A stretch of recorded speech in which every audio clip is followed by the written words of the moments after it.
राधे राधे। कैसे हैं आप सब? आशा करती हूँ कि आप सब कुशल मंगल से होंगे। आज है 18 फरवरी, दिन मंगलवार, और ब्लॉग की शुरुआत सुबह 11 बजे ठंड को समेटने से हो रही है। मेरा मतलब है कि ठंड में हम जिन सामानों को यूज़ करते हैं ना, तो उनको अब समेटने का समय आ चुका है, क्योंकि ठंड अब ना बिल्कुल ना के बराबर है। तो आजकल ना अपने रूटीन के कामों के साथ ही साथ एक और रूटीन मैंने बना रखा है कि जब भी मुझे थोड़ा सा समय मिले ना एक्स्ट्रा, तो उस एक्स्ट्रा समय का सदुपयोग करूं मैं, जो ये ठंड वाले सारे सामान है ना इनको समेटने में। क्योंकि एक दिन में ना सब कुछ समेट करके रखना पॉसिबल नहीं है, क्योंकि बहुत ज़्यादा थकान हो जाएगी। और दूसरे ये भी नहीं आइडिया रहता है ना कि कब किस सामान की आवश्यकता फिर से पड़ जाए, क्योंकि भाई ठंड का कोई भरोसा नहीं है। अभी तो फरवरी चली रही है। मार्च में बिल्कुल निश्चिंतता हो जाती है कि अब आवश्यकता नहीं पड़ेगी किसी भी सामान की। तो आज ना किचन में यूज़ होने वाली केतली, बॉटल्स, इन सबको जो है पोंछ पाछ करके रख दिया है। धुलने का काम कल ही कर दिया था, तो अभी पानी वगैरह सब इसका जो है निकल गया था। तो एक ही एक्स्ट्रा काम कर दिया जो सीज़न से रिलेटेड था। इसके बाद फिर दोनों बेडरूम्स के ना आज बेडशीट वगैरह चेंज की, और रजाइयाँ हटा दी हैं, ब्लैंकेट्स निकाल दिया है, क्योंकि अब रजाइयों की कोई आवश्यकता नहीं है। इसके बाद सारे जो सूखे कपड़े रखे हुए थे चेयर पे ना, तो इन्हें भी फोल्ड करके जो है रख दिया। मैंने कहा लगे हाथ ये काम भी जो है समेट दिया जाए तो अच्छा है। और ये सब काम करते करते मुझे याद ही नहीं रहा कि आज अभी तक मेड आई नहीं है, और जब टाइम देखा तो 12 बज चुके थे। तो अब जो है साफ सफाई का भी काम जो है आ गया था। तो काम तो करना ही है ना, मेड नहीं आई है तो इसका मतलब ये थोड़ी है कि साफ सफाई भी नहीं होगी। तो ये सब तो काम जो है ज़रूरी है। और अभी ना 2 दिन पहले ही मैंने उससे पूछा था कि अगर उसे छुट्टी वगैरह चाहिए तो मुझसे पूछ करके ले सकती है, मैं उसे छुट्टी दे दूंगी। लेकिन उसने ना साफ मना कर दिया कि उसे अभी छुट्टी नहीं चाहिए। एक्चुअली में इस महीने में लगातार आ रही है, तो मुझे लगा कि भाई हो सकता है उसे भी कुछ घर के काम हो तो छुट्टी चाहिए, तो दे दूंगी। तो मना कर दिया अब। लेकिन आज देखिए अचानक से जो है नहीं आई। बट ये है कि हो सकता है भाई सीज़न वगैरह चेंज हो रहा है, तबीयत ना ठीक हो, तो ऐसा कोई इशू नहीं है। बस एक ही होता है ना कि अगर इंफॉर्मेशन मुझे मिल जाती है, किसी से मैसेज मुझे जो है भिजवा देती कि नहीं आना है, तबीयत खराब है, या जो भी कुछ मैटर था, तो एक जो है निश्चिंती हो जाती है ना कि हाँ चलो ठीक है भाई, मुझे ही सारे काम निपटाने हैं।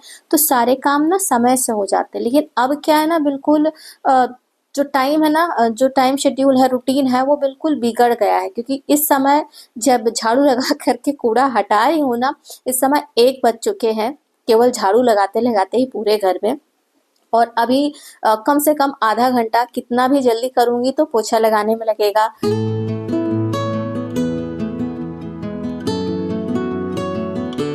तो बस अब ना झाड़ू लगाने के बाद पोछा लगाना है। लेकिन उससे पहले ना डोर मैट्स जो हैं ये धुल करके रखी हुई हैं कली की, तो इनको अब यहाँ पे फैला दूंगी।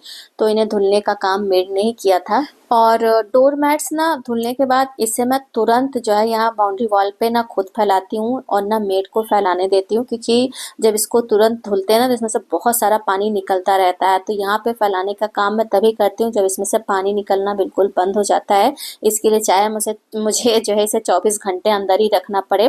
कारण इसका ये है ना कि नीचे भी फ्लैट है, तो वहाँ जो लोग रहते हैं उनके भी कपड़े वगैरह सब बाउंड्री वॉल पे फैलाए जाते हैं। तो अब अगर ऐसे गंदा मैट धुल करके उसका छूता हुआ पानी अगर हम वहाँ फैलाएंगे तो उनके कपड़े के ऊपर गिरेगा, गंदा होगा। तो इन सब चीज़ों का ना हमें जो है ध्यान रखना चाहिए। केवल अपने बारे में ही, अपनी सुविधा के बारे में ही ना नहीं सोचना चाहिए। तो फिलहाल अभी जो है पोछा वगैरह भी लगा लिया, और जैसा सोचा था कि 1:30 तो बज ही जाएंगे, तो वैसा ही हुआ। क्योंकि पोछा लगाने के बाद फिर से दोबारा मुझे जो है हाथ पैर धुल करके कपड़े वगैरह चेंज करने पड़े, क्योंकि एक बार सुबह जो है शावर वगैरह ले करके ना पूजा कर ली थी मैंने। तो अब समय तो मेरे पास काफ़ी कम है, लेकिन अब इसी कम समय में ही लंच बनाने का काम करना पड़ेगा। तो पूरा खाना, दाल चावल सब्जी रोटी बनाने में तो समय लगेगा, और जो शॉर्टकट खाना है ना जैसे खिचड़ी तहरी, ये अगर बना दूंगी तो फिर बच्चे मन से नहीं खाएंगे। इसलिए ना मैंने बीच का रास्ता अपनाया है। बीच का रास्ता मतलब कि सब्जी और रोटी बनाऊंगी तो सब्जी रोटी जो है सभी मन से खा लेंगे। सबसे पहले तो सब्जी की ग्रेवी बनाने के लिए प्याज, टमाटर, अदरक, लहसुन, लहसुन, साबुत गरम मसाले और थोड़े से काजुओं को ना पानी डाल करके रख दिया है उबलने के लिए। और इसे पहले हल्का सा उबाल इसलिए रही हूँ ताकि सब्जी ना जल्दी बन जाए। और फिर इसके बाद फ्रीजर में से हरी मटर निकाल करके इसे धुल करके रख दिया है। तो अभी कुछ दिन पहले ना थोड़े से मटर मैंने स्टोर करके रखे हैं, जो फ्रेश अभी हरी मटर आ रही है ना उन्हें। इसके बाद फ्रिज में जो है ना एक ये बैगन काफ़ी दिनों से पड़ा हुआ है, तो इससे पहले कि अब इसे फेंकना पड़ जाए ना, सोचा कि आज इसका भी कुछ बना लेती हूँ। तो इसे एक तरफ रख दिया है भुनने के लिए। फिर फ्रिज में से पनीर निकाल करके इसे भी छोटे छोटे टुकड़ों में काट लिया है।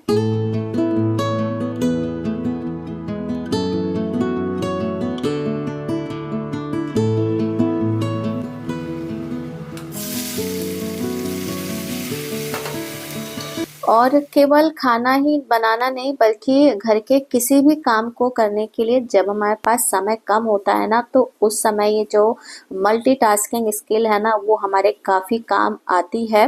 और मुझे लगता है कि हर होम मेकर ना मल्टीटास्किंग करती है, क्योंकि बिना मल्टीटास्किंग के ना ये जो घर गृहस्थी के काम है ना ये आसानी से नहीं ख़त्म हो पाते हैं। तो फिलहाल अभी जैसे मेरा मल्टीटास्किंग चल रहा है किचन में कुकिंग के समय में। और मल्टीटास्किंग का साइड इफ़ेक्ट ये है बस कि अगर कहीं भी थोड़ा सा भी ध्यान भटका ना तो काम बिगड़ सकता है, स्पेशली किचन में। खैर ऐसा बहुत कम होता है, जल्दी नहीं होता है।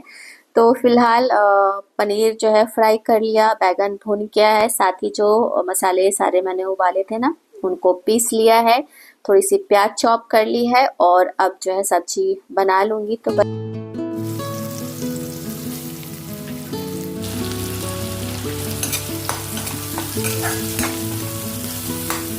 तो अभी ना जो तेल बचा हुआ था पनीर फ्राई करने के बाद उसी तेल में हींग, प्याज, हरी मिर्च को भून लिया। फिर थोड़ा सा धनिया और हल्दी पाउडर डाल करके इसे भी कुछ सेकंड भून लिया। भूनने के बाद इसमें सारा जो पिसा हुआ मसाला है ना वो डाल दिया। इसके बाद मध्यम आंच पे लगातार चलाते हुए इसे मैंने 4 से 5 मिनट तक भून लिया। और इस मसाले को ना बहुत ज़्यादा मुझे भूनना ना पड़े, क्योंकि बहुत ज़्यादा अगर भूनूंगी तो टाइम थोड़ा सा ज़्यादा लगेगा। इसीलिए ना मैंने सारी चीज़ों को पहले थोड़ा सा उबाल लिया था ताकि इनका कच्चापन निकल जाए। और फिर इसमें डाल दिया है मटर और स्वादानुसार नमक। बस सारी चीज़ों को मिक्स करके इसे रख दिया है थोड़ी देर पकने के लिए, क्योंकि मटर जो है ना वो उबली हुई नहीं है। तो जब तक मटर पक रही है तब तक ये जो बैगन भुना था ना तो इसका मैं बना लूँगी भरता। एक्चुअली में अब पनीर के आगे तो बैगन का भरता बच्चे खाएंगे नहीं, इसलिए ना आलू वगैरह मैंने नहीं उबाली, बस केवल बैगन को ही भून लूँगी। तो केवल बैगन का ही भरता ना काफ़ी अच्छा लगता है। तो अभी ये सरसों के तेल को अच्छे से गर्म कर लिया। इसके बाद इसमें हींग, हरी मिर्च, प्याज को हल्का सा भून लिया। भूनने के बाद इसमें टमाटर, भुना हुआ बैगन, इसका छिलका मैंने हटा दिया है, साथ में ही हल्दी, धनिया पाउडर और स्वादानुसार नमक डाल करके इन्हें अच्छे से मिक्स करके ना अब थोड़ी देर जो है इसे धीमी आंच पे ढक करके रख दूंगी भुनने के लिए। और भुनने के साथ ही साथ बैगन तो वैसे पका हुआ है, लेकिन जो टमाटर अभी डाला है ना वो भी थोड़ा सा गल जाएगा।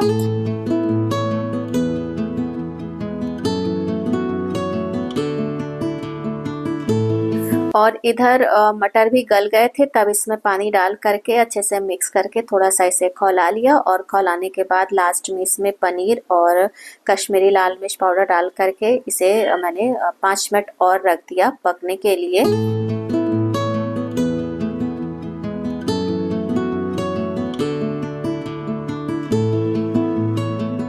तो अभी ना बैगन का भरता और मटर पनीर की सब्जी दोनों ही तैयार हो गए हैं। बस लास्ट में इसमें ऊपर से हरा धनिया डाल दिया है। तो फाइनली सब्जी बनाने का काम जो है समाप्त हो गया। इसके बाद थोड़ी देर के लिए कैमरे को किचन से बाहर करके आटा वगैरह साना और सिंक में 2-4 बर्तन थे जैसे चॉपिंग बोर्ड वगैरह, उन्हें धुल करके हटा दिया। और तब तक अभी पतिदेव भी आ गए थे। तो सबसे पहले तो रोटियां वगैरह सेक करके ना मैंने इन्हीं को लंच जो है दिया, क्योंकि अभी तुरंत जो है लंच करके ऑफिस चले जाएंगे, कुछ ऑफिस में मीटिंग वगैरह है। तो इसी वजह से थोड़ा सा मैं स्ट्रेस्ड थी कि कहीं ऐसा ना हो कि आए और लंच ना बना रहे तो बिना लंच किए ही चले जाएं। खैर ऐसा नहीं हुआ। और इसके बाद फिर जो है एक एक करके पराठे सेके, बच्चों को भी लंच निकाल करके दिया क्योंकि सभी के लंच का समय हो गया है। और आजकल बच्चे ना घर पे ही हैं क्योंकि जो श्रद्धालुओं की भीड़ ना बहुत ज़्यादा आ रही है प्रयागराज में, जिसकी वजह से बहुत सारे ट्रैफिक रिस्ट्रिक्शंस है, स्कूल कोचिंग ये सब बंद हैं। तो अब बच्चे जो है उनको तो आराम ही है, क्या करना, छुट्टी तो बच्चों को पसंद ही होती है। तो खैर अभी तो सबको लंच दे दिया और एक के लंच की प्लेट मैंने आप सबके लिए लगा दी है। और आप सबके साथ ही ना मैंने अपनी भी लंच की प्लेट लगा ली है क्योंकि मुझे भी ना बहुत तेज वाली भूख लगी है और भूख से भी ज़्यादा ना लग गई है बहुत ज़्यादा थकान, क्योंकि सुबह से ही ना बैक टू बैक ढेर सारे काम आज मुझे अचानक से करने पड़ गए। बट कोई बात नहीं, किसी किसी दिन जो है थोड़ी सी सिचुएशन बदल जाती है। फिलहाल तो आज का जो व्लॉग है ना मैं यहीं पर एंड कर रही हूँ। व्लॉग अगर अच्छा लगा हो तो प्लीज़ वीडियो को लाइक और चैनल को सब्सक्राइब करना ना भूलिएगा। मिलते हैं अगले व्लॉग में, तब तक के लिए जय श्री कृष्ण।